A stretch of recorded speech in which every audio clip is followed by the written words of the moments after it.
देखिए आज हम पढ़ने जा रहे हैं सिंपल प्रेजेंट टेंस के बारे में। सिंपल प्रेजेंट टेंस क्या होता है, इसकी पहचान क्या होती है। तो सबसे पहले हम बात करते हैं पहचान के बारे में। पहचान है इसकी हिंदी वाक्यों के अंत में आपको मिलेगा ता है। क्या मिलेगा? ता है, ती है, ते है और ता हूं। अब आप सोच रहे होंगे ये ता, ती, ते ये है क्या है, तो इनके बारे में मैं आपको बता देता हूं। ता है मतलब आपने देखा होगा, भाई आप कहते हो कभी वह पढ़ता है, तो आ गया ना ता है। वह पढ़ती है तो आ गई ना ती है। वे पढ़ते हैं तो इसमें क्या है? ती है। मैं पढ़ता हूं तो इसमें आपको क्या मिला? ता हूं। तो देखिए हिंदी वाक्यों के अंत में आपने क्या सर्च किया कि जिससे आपने टेंस को पहचाना। ता है, ती है, ते है, ता हूं। तो इनका मतलब है ये कौन से टेंस हो गया? सिंपल प्रेजेंट टेंस, यानी कि प्रेजेंट इंडेफिनिट टेंस। अब आपको एक चीज देखनी है कि इसमें सब्जेक्ट क्या होता है। सब्जेक्ट आपका है इसमें वह है, इसमें आपका सब्जेक्ट है वह, परंतु दोनों में अंतर है। यहां पर वह लड़का है और यहां पर वह एक लड़की है, क्योंकि हिंदी में आपने देखा इसे ती है तो इसका मतलब ये लड़की के बारे में बात हो रही है, और यहाँ पे ता है तो इसका मतलब यहाँ पे लड़का के बारे में बात हो रही है। इसमें आ रहा है वे यानी कई लोगों की बात हो रही है, तो इसलिए क्या आ रहा है इसमें वे। तो क्या है इसमें? वे पढ़ते हैं तो कई लोगों के बारे में बात हो रही है, और इसमें है मैं यानी मेरे लिए बात हो रही है, तो मैं पढ़ता हूं तो इसमें मैं क्या हो गया? सब्जेक्ट। तो आपने देखा सब्जेक्ट किसे कहते हैं? जो कार्य करता है उसे हम सब्जेक्ट कहते हैं। जो कार्य करता है उसे हम सब्जेक्ट कहते हैं। अब अंग्रेजी में हमारे तीन शब्द होते हैं। देखिए पहला होता है सब्जेक्ट, दूसरा होता है हमारा वर्ब, और तीसरा होता है हमारा ऑब्जेक्ट। अब हम बात करते हैं वर्ब के बारे में। वर्ब दो प्रकार की होती है। कौन कौन सी? HB और MB। HB को हम इंग्लिश में कहते हैं, पूरा नाम है इसका हेल्पिंग वर्ब, और MB को कहते हैं हम मेन वर्ब। अब देखिए आपको मैं समझा रहा हूं। अब हेल्पिंग वर्ब किसे कहते हैं? हेल्पिंग यानी जिसका हिंदी अर्थ ही होता है सहायक। क्या होता है इसका हिंदी अर्थ? सहायक। तो मतलब जो मुख्य क्रिया की सहायता करती है यानी उसके सहायक में प्रयोग करते हैं उसे हम हेल्पिंग वर्ब कहते हैं। अब मेन वर्ब किसे कहते हैं? मेन वर्ब आपको अधिकतर हिंदी वाक्यों के अंत में पीछे पीछे दिखाई देती है।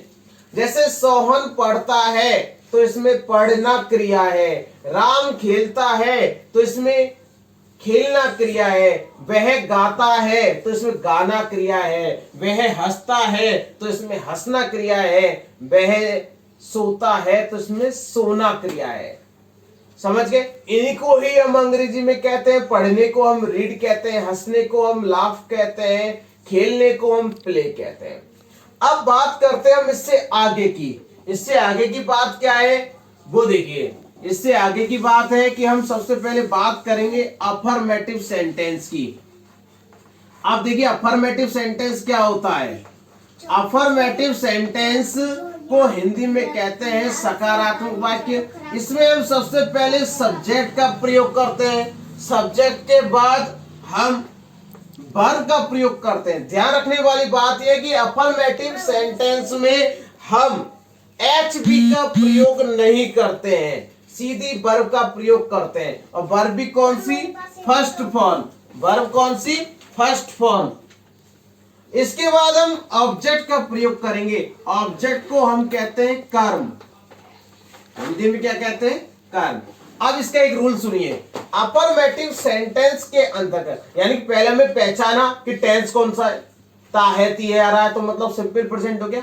अब दूसरी बात है कि हमें निकालना है सब किस सेंटेंस को। सर तो सेंटेंस देखा हमने अफर्मेटिव है, तो कैसे सेंटेंस होते हैं इसमें? मैं पढ़ता हूं, वह खेलता है, वे सोते हैं, वे गाते हैं, वे हंसते हैं, वे नहाते हैं, वे खाते हैं, मैं जाता हूं, मैं हंसता हूं आदि।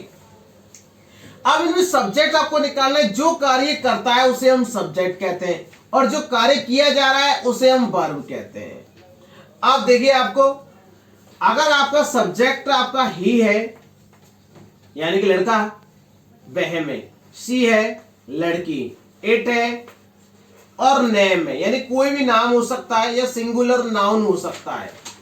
तो उस कंडीशन में हम ही शी इट नेम के साथ वर्ब की कोई भी वर्ब की फर्स्ट फॉर्म में हम एस या ईएस का प्रयोग करते हैं। अब जैसे वह खेलता है, तो ये आपका हिंदी सेंटेंस है। अब इसके इंग्लिश ट्रांसलेट करेंगे। सबसे पहले हमें आवश्यकता होगी सब्जेक्ट की। सब्जेक्ट क्या है इसमें? वह, और जो भी है लड़का, तो हमने लगाया यहाँ पे ही। अब खेलने को अंग्रेजी में कहते हैं प्ले। अब हमें एक रूल पढ़ा है अभी कि ही शी इट नेम के साथ वर्ब की फर्स्ट फॉर्म में एस या ईएस जोड़ना है। तो प्ले में हमने क्या जोड़ दिया? एस। तो सेंटेंस क्या बन गया आपका? He plays. इसी प्रकार वह गाती है, वह गाती है, तो वह को अब यहां पे क्या बोलेंगे? अब शी, क्योंकि इसका जो ती है आ रहा है तो मतलब ये लड़की है, तो इसमें हमने क्या लगाया? शी। और गाने को अंग्रेजी में कहते हैं सिंग। सिंग यानी क्या होता है? गाना, और इसमें भी हम क्या लगा देंगे? एस। तो सेंटेंस बन गया शी सिंग्स। तो हमने यहाँ पे देखा कि वह खेलता है, ही प्लेज, वह गाती है, शी सिंग्स।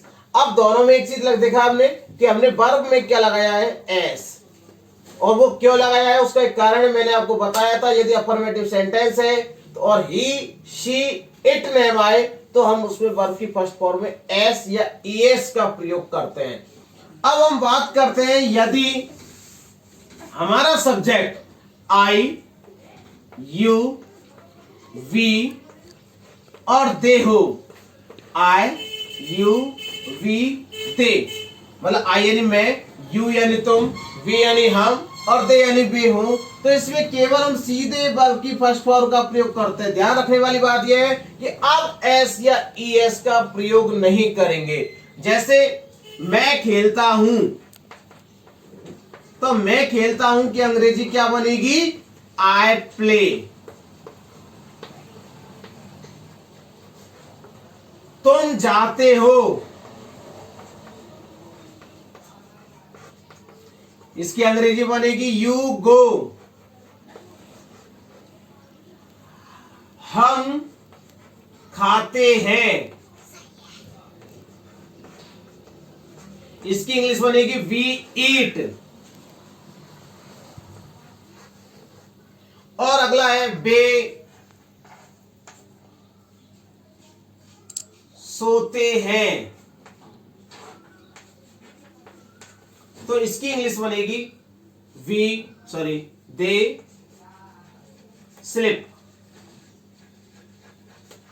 तो देखिए हमने इसमें पढ़ा, पहले वाले इसमें अफर्मेटिव में पढ़ा था यदि सब्जेक्ट हमारा ही, शी, इट नेम हो तो हम वर्ब की फर्स्ट फॉर्म में एस या ईएस जोड़ते हैं। तो हमने पढ़ा था उसमें वह खेलता है तो ही प्लेज, वह जाती है तो ही गोज। इस प्रकार अब आगे पढ़ रहे हैं हम। यदि सब्जेक्ट हमारा आई, यू, वी, दे है तो उस जगह हम केवल वर्ब की फर्स्ट फॉर्म का ही प्रयोग करेंगे। जैसे मैं खेलता हूं तो आई प्ले, प्ले यानी खेलना, तो इसमें एस या ईएस नहीं लगाना। ध्यान रखने वाली बात यह है। तुम जाते हो, यू गो। हम खाते हैं, वी ईट। वे सोते हैं, दे स्लीप। तो कहने का तात्पर्य हमने अफर्मेटिव में क्या पढ़ा है कि सब्जेक्ट प्लस वर्ब की फर्स्ट फॉर्म या वर्ब की फर्स्ट फॉर्म प्लस एस या ईएस और प्लस ऑब्जेक्ट।